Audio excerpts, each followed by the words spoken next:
بسم اللہ الرحمن الرحیم۔ السلام علیکم ورحمۃ اللہ وبرکاتہ۔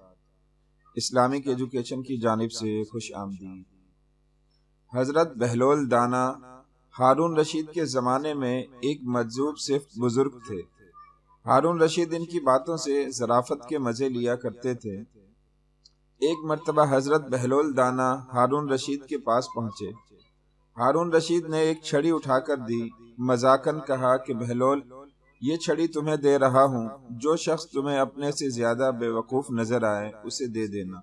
حضرت بہلول دانا نے بڑی سنجیدگی کے ساتھ چھڑی لے کر رکھ لی اور واپس چلے آئے۔ بات آئی گئی ہو گئی، شاید ہارون رشید بھی بھول گئے ہوں گے۔ ایک عرصے کے بعد ہارون رشید کو سخت بیماری لاحق ہو گئی، بچنے کی کوئی امید نہ تھی۔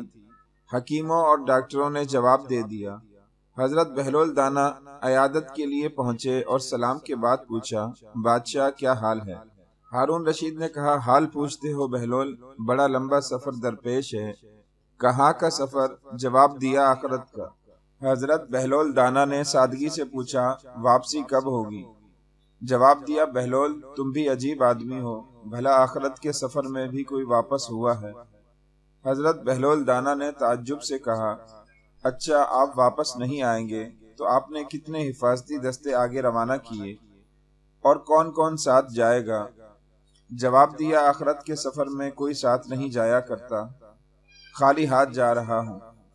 حضرت بہلول دانا بولے، اچھا اتنا لمبا سفر، کوئی مددگار نہیں؟ پھر تو لیجئے۔ ہارون رشید کی چھڑی بغل سے نکال کر کہا، یہ امانت واپس لے لو۔ مجھے تمہارے سوا کوئی انسان اپنے سے زیادہ بے وقوف نہیں مل سکا۔